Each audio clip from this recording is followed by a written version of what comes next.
One of the biggest allegations leveled against the Electoral Bond scheme in the Supreme Court of India was that it amounted to legalized bribery. In their petition, the Association for Democratic Reforms and Common Cause alleged that electoral bonds made it a little too easy for companies to bribe political parties in return for various government contracts, approvals, and policy changes. Before electoral bonds, it was indeed difficult to give large bribes to parties in power. Suppose a big company wanted to give rupees 100 crore to the party in power in exchange for a mining contract. For obvious reasons, this could not be given through normal banking channels such as RTGS. Hence, the first problem was that the company would need to have rupees 100 crores in cash. This is not as easy as it sounds. For example, the company may have generated a profit of rupees 2000 crores, but that has already been accounted for and is lying in its bank account. It cannot from this money transfer 100 crores to the political party. Hence, it has to first withdraw this amount as cash and then stuff this into suitcases and deliver it to the party or the concerned minister. But this would land the company in a lot of trouble at the time of annual audits.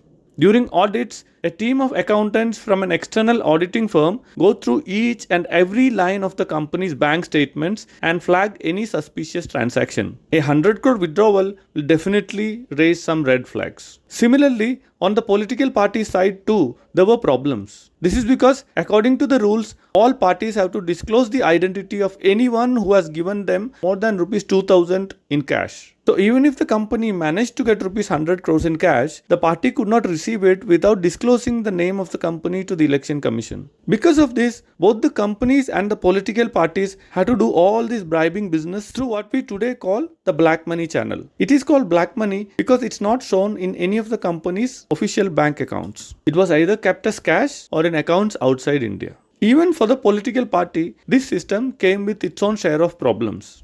This was primarily because of the difficulty of storing so much money in cash. Just imagine storing rupees 6000 crores in cash. In those days, the parties would divide this money into chunks and hand them over to its leaders and ask them to store it till it was needed during elections. However, this system had two downsides. One, it made the money vulnerable to be seized by agencies such as ED, and secondly, it was difficult to keep track of who was in charge of how much. If a leader, for example, was entrusted with keeping 30 crores and he stole 5 crores out of it, the party could hardly file a case against this leader.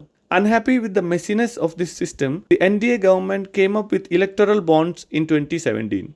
This made it easy for companies to send money to any political party completely anonymously. Just wire the money to SBI from the official account and SBI would hand over the money to the concerned party, no questions asked. Nobody, not the CBI, not the ED, not the income tax department, could trouble either the party or the company because of this money. The biggest advantage of the system was its total anonymity. Imagine going to a government official and finding a nice big donation box sitting on his desk. And suppose there is a law that says that anyone can give money to this official using this donation box and no questions will be asked, either of the donor or of the official. This, in effect, was the situation with the electoral bonds. In fact, in the original system as envisaged by the government in 2017, it would have been totally impossible to trace who has sent how much money to which party. However, upon SBI's insistence, the government was willing to make a compromise. SBI asked that each bond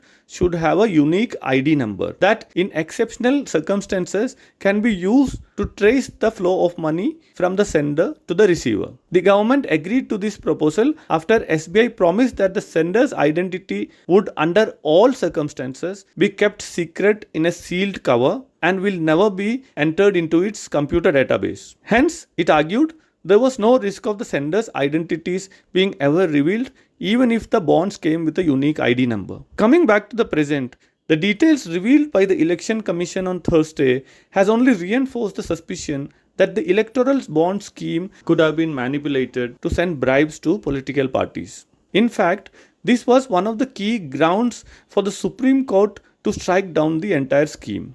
A look at the top donors under the scheme reveals that they comprise two types. The first are companies for whom the government is the primary customer, such as those who make roads and bridges. These companies have to bid for the orders that the government gives out. The second type of companies are those who operate in highly regulated industries such as lottery and logging. First, let us look at the first category. This group primarily comprises those who construct large infrastructure projects such as roads, bridges, and ports. It also contains others such as those in the mining sector who can only work if government allocates them mines to excavate, and those in the power sector who can only construct power plants if the governments are willing to buy electricity from them once the power plant is completed. In fact, out of the top 25 donors under the bond scheme, all except 6 belong to the above category of companies who consider government as their primary customer.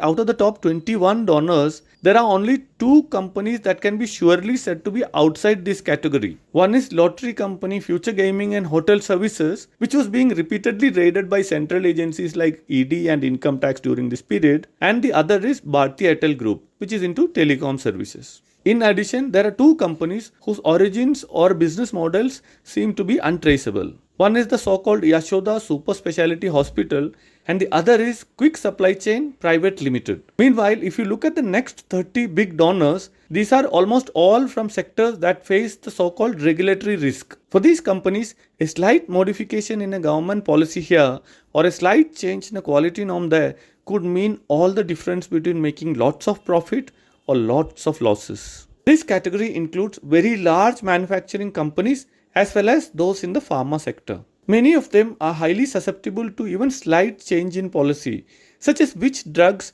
are included in the NLEM or National List of Essential Medicines. In conclusion, it can be said that a preliminary look at the biggest donors under the electoral bond scheme does nothing to alleviate the fear expressed by petitioners ADR and Common Cause about electoral bonds being used for quid pro quo.